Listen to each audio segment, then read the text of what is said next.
Hello, I'm Nido Qubein. Welcome to Side by Side. My guest today operates at the intersection of purpose and profit. We're talking impact investing with the Executive Director of the Phillips Foundation, Ms. Elizabeth Carlock Phillips. Funding for Side by Side with Nido Qubein is made possible by... Here's to those that rise and shine, to friendly faces doing more than their part, and to those who still enjoy the little things. You make it feel like home. Ashley Home Store. This is home. The Bud Group is a company of everyday leaders making a difference by providing facility solutions through customized janitorial, landscape, and maintenance services.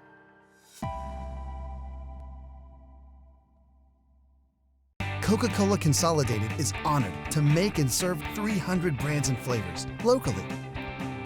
Thanks to our teammates. We are Coca-Cola Consolidated, your local bottler.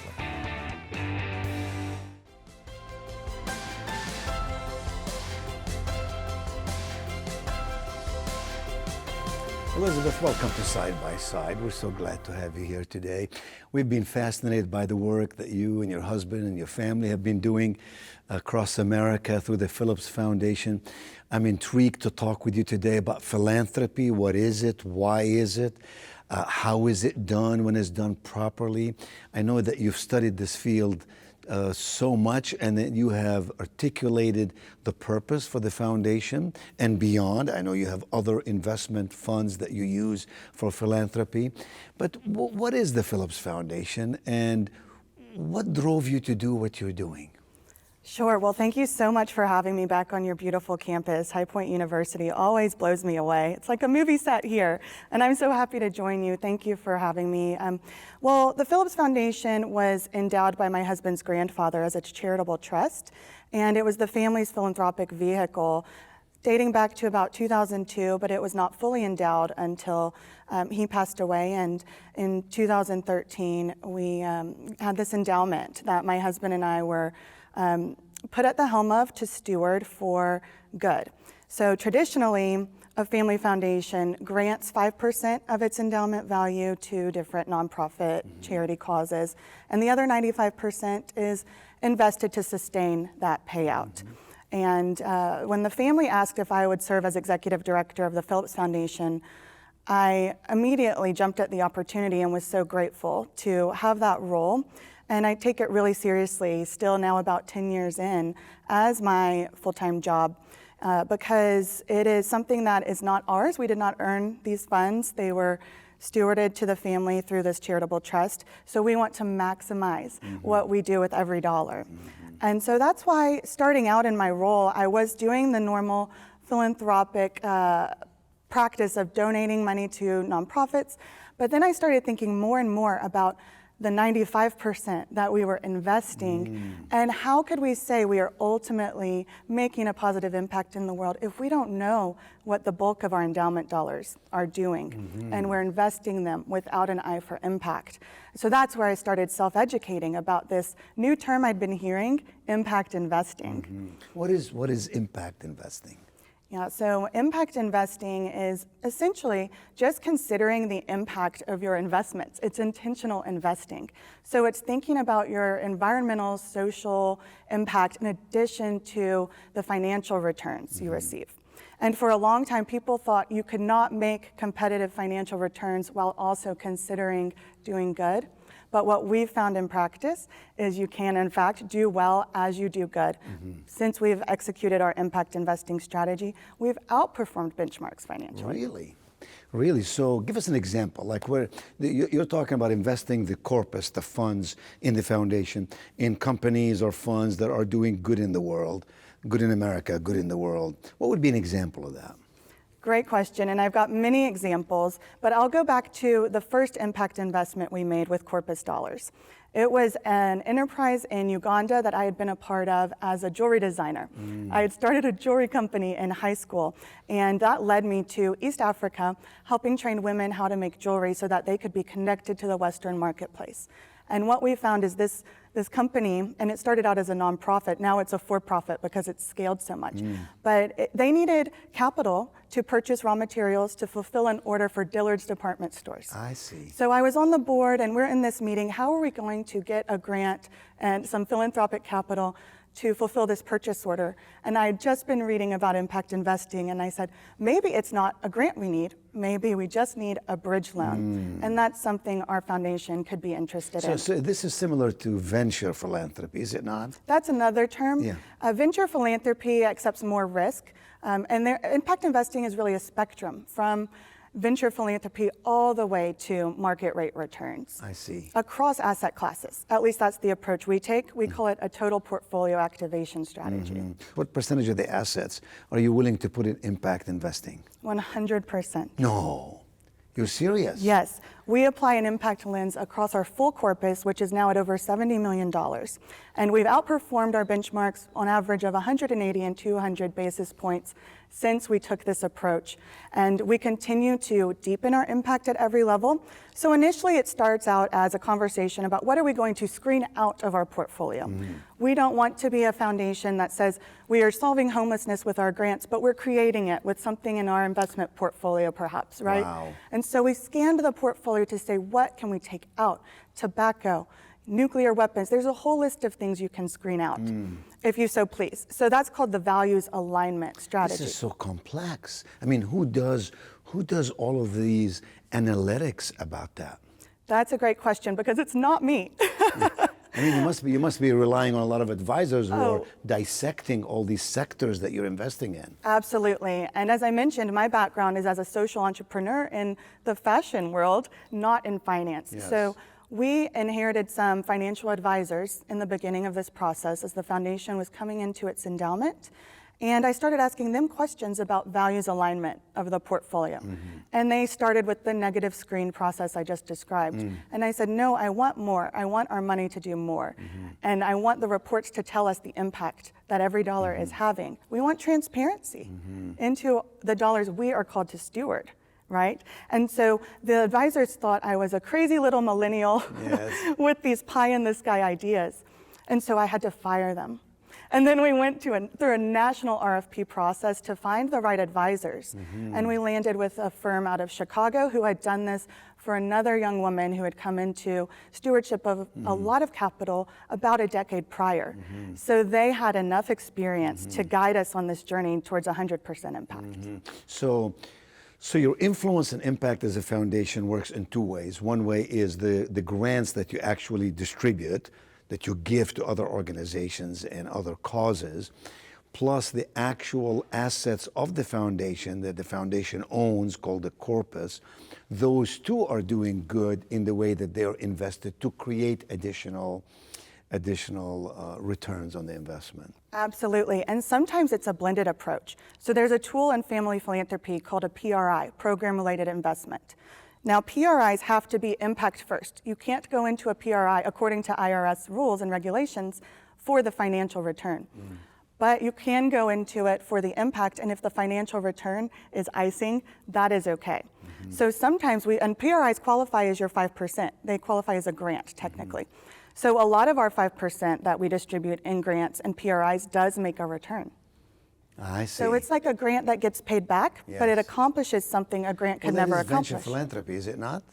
PRIs are considered venture philanthropy. And then the other term is MRI in family philanthropy, and MRI is a mission-related investment. I see. And those are the ones that are expected to make a competitive return in your investment portfolio. I see.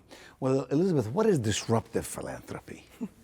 So disruptive philanthropy is a title that was actually put on an article about us when we started practicing impact investing, and we were accused of really being disruptive because, as I mentioned, traditional philanthropy was this way. You make your money over here, you give it away over here. And we could not come to terms with that bifurcation. And so what we said is we want a holistic approach, and we want to disrupt this model and create something new and innovative that will resonate with our generation, because I think what millennials and younger expect is the opportunity to do well while they're doing good, which is the model we've been able to prove at the Phillips Foundation. It is possible. So I'm inspired by you because you went to SMU. Your husband Kevin went to SMU. That's where you met. You come from a successful family in Dallas, Texas. Elizabeth, your parents have done well in their own right. You've grown in a family of success, and you have this enormous desire to be a steward of your skills, talents, and money. And I want to ask you, how much do you believe your work is creating in terms of stimulation and inspiration for other people in your generation? You are a young person, right? You're a young leader, and yet you're doing you've been entrusted with something very important, and you're doing some very important work with it, and you're using intelligent applications to this work, whether it's disruptive in a good sense, right? Like we say, disruptive innovation, disruptive education. We mean it in a good way. But tell me how your work is inspiring other young people to do similarly. Well, I think like you, Nido, and like my parents, I have a very entrepreneurial mindset. And I find that a lot of people reach out to me when they are in college or just out of college, even sometimes high school, and saying, I want to make a difference in the world. How do I find a career path like yours? And I got lucky. This landed in my lap. Again, it's not my money. I just get to allocate it for impact to the best of my abilities. And so I tell students to find a company that is values-driven and in alignment with your vision for your life. As you have found here at High Point University, you are so fulfilled doing this work day in and day out. And it's, for a lot of people, not about the money, but about the impact. And I think companies and organizations need to realize that to attract talent, they're going to have to offer that deeper meaning to the 9-to-5 job. Yes, yes. Well, that's the whole point of traveling the journey from success to significance, right? So success could be defined in many ways, but significance is that framing that we put around the influence and impact that we create with our life. How does it matter that we live at all? And who are we touching along the way? William Barclay, the Scottish theologian, I think said it best when he said, always give without remembering, always receive without forgetting. We have that mission. Philanthropy comes from a Greek derivative, which means friend of humanity. Right? It doesn't always mean money. It means leadership, it means education, it means inspiration, and so on. But are you doing any educational programs in the foundation? Are you reaching out to your generation or others in the community to teach them, you know, how to do what they do? One of the challenges usually for nonprofits is that they apply for a grant, but no one, you know, ever provides for them education about how to run the organization, make it more fruitful, more purposeful, and certainly more streamlined. Yes, so we do offer technical support and technical assistance to our grantees and our investees, because sometimes there is a gap. You know, I came from the privileged position of having started a company at a young age and kind of knowing the ropes from my own experience. Not everyone with a dream and a vision has that. And so we do pay it forward, and what we've created through a program, our Impact Investing Think Tank program, is what I wish I had had in the very beginning of the foundation role that I'm in. And the Impact Investing Think Tank does speaker series events, it does case studies, it provides and aggregates materials on our website so that people can self-teach about impact investing. I don't think there's a course at High Point University about impact investing. There are some schools that are starting to think about that, and I get excited knowing that that is on the horizon for students, because I think it will be a very popular study for people wanting to combine profit and purpose in whatever career path they choose, whichever field. And so we have the Impact Investing Think Tank. We also... And what is that? Is that like a symposium people come to? Is it done virtually? Is it done in person? Well, lately it's been more virtual, but it started here in North Carolina with our initial grantee pool, and then we started inviting more foundations, more nonprofits. There was so much interest in this topic. And we had the author of a book called New Frontiers of Philanthropy, Dr. Lester Solomon from Johns Hopkins University, come keynote this and get everyone up to speed. It was a 3-hour symposium. And then we realized we can reach more people if we have a digital format. So that's how we ended up launching the website. You know, the thing about philanthropy is that unless it's married to stewardship, it can miss the mark sometimes. So I use the word stewardship to mean that we're all stewards of our talents and our resources, and that we have a responsibility to offer them in a way that has a multiplier effect. So it's not enough to give somebody money. It's more importantly, don't just give them fish, but teach them how to fish. Yes. So it's all about enabling an organization to better allocate resources in the future in a manner that brings it better results, better outcomes. Tell me how at the Phillips Foundation you measure outcomes. Yes, and measurement is very important. I agree with you on a spiritual level. You should give without tracking it and just do it out of the generosity of your heart. But institutional philanthropy is not generosity. It is investing. Whether you're giving those dollars away expecting 0% return, or it's a PRI or MRI where you're expecting a return, you have to responsibly track your impact so that you know if you're achieving the goals you're setting out to achieve. And to help the grantees. Right. To do better. And so what happens is foundations have all of this data because we require reporting from the grantees and the investees to let us know what impact are those dollars having, so we can know whether we want to continue that funding or scale the initiative in some way. So the reporting is very important, and it looks different for every organization. It's very hard to get a template together for how to report impact, and it's something that's evolving in this field of impact investing as well, because different fund managers and different investments report back on the investment side of things also. So that needs to mature as this field grows. So with these measurement sticks, if you will, along the pathway, are there consequences beyond next time we're not going to renew your grant? Sure, and what we're also looking to do is work with other foundations. We cannot accomplish as much in a silo as we can collectively.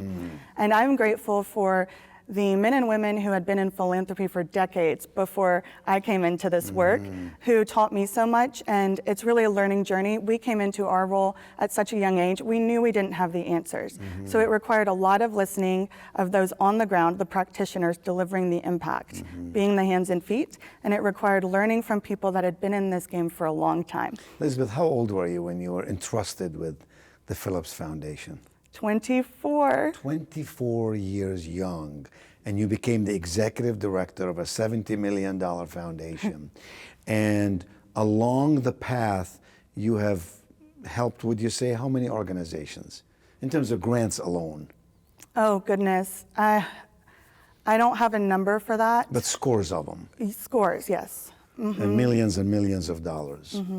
And at the same time, you used impact investing to continue the corpus to grow so that you can help more and more. Give us an example where your foundation combines its energies and its planning with another foundation to create an impact that's even greater than the sum total of the pieces. Sure. So because I came into this role at 24, I really sought out field building organizations and community on this path. So organizations like Women Moving Millions, which is a group of philanthropic women that support efforts to provide more opportunity to women and girls globally, was hugely helpful, connecting with those women with foundations, or they may just be individual donors, learning from them, amplifying impact by coordinating on strategy and funding.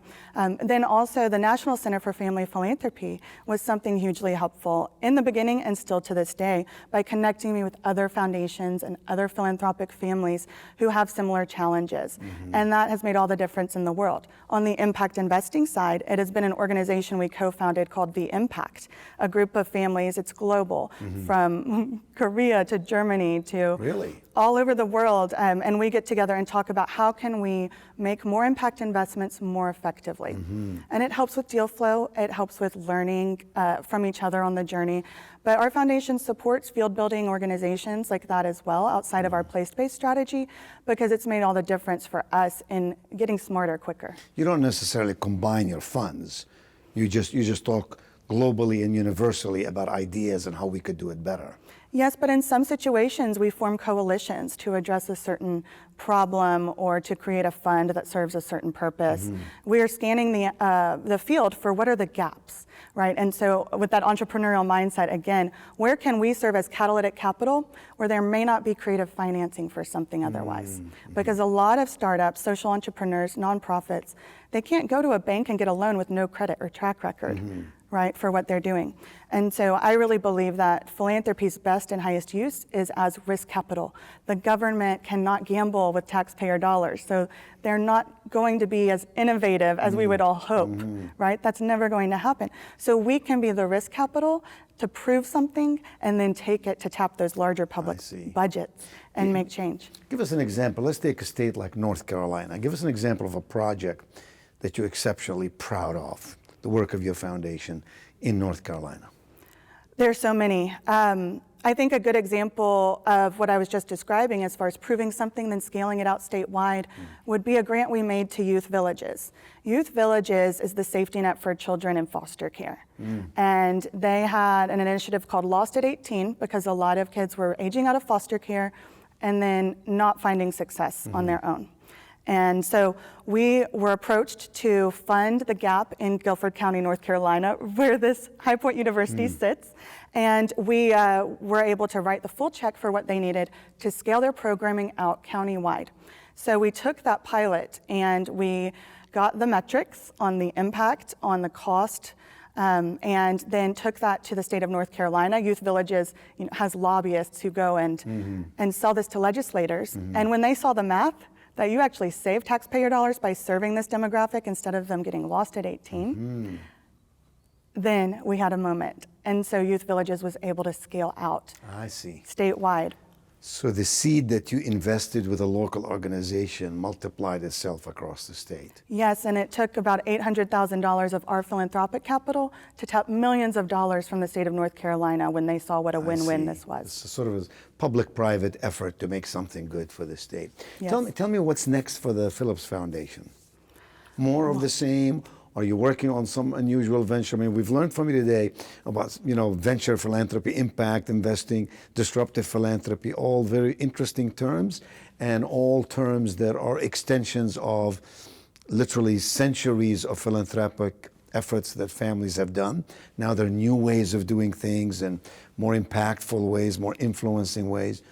So what is it that lies ahead for Phillips Foundation? Great question, and something it's my job to think about every day. Right now, it's still what I said, serving as catalytic capital, identifying gaps in the field.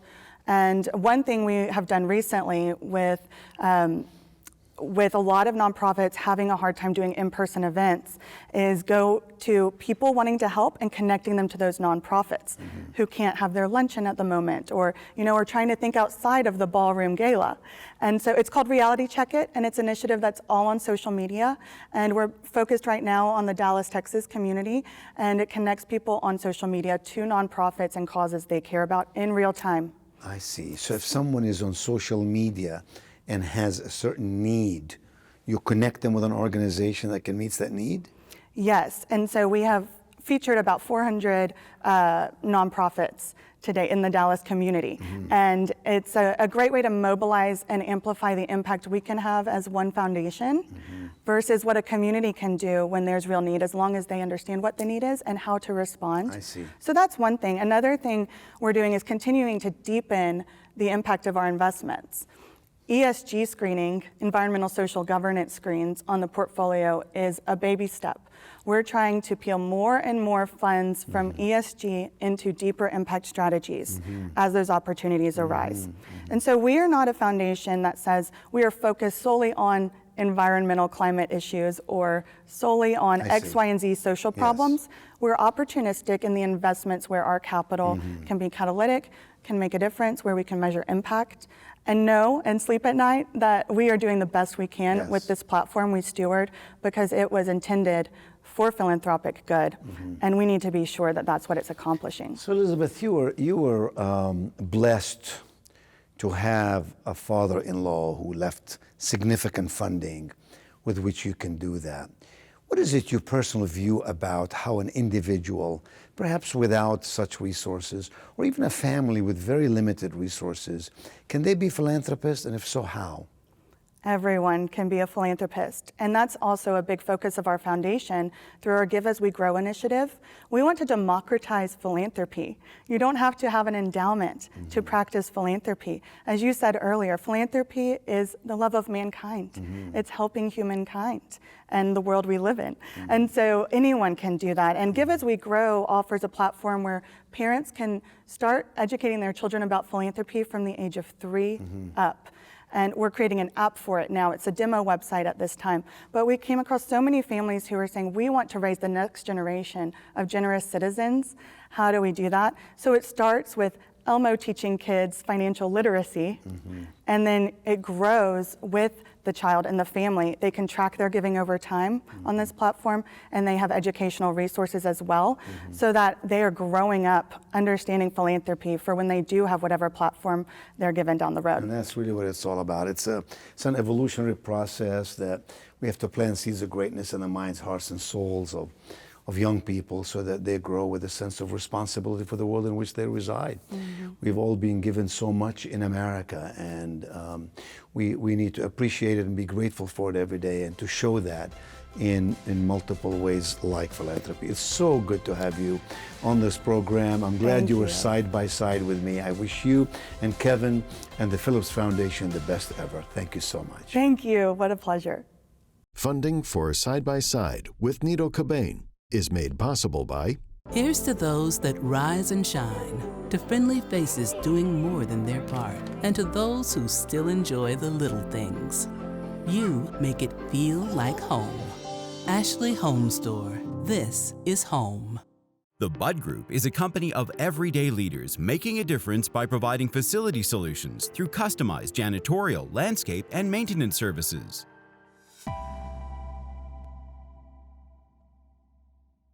Coca-Cola Consolidated is honored to make and serve 300 brands and flavors locally. Thanks to our teammates. We are Coca-Cola Consolidated, your local bottler.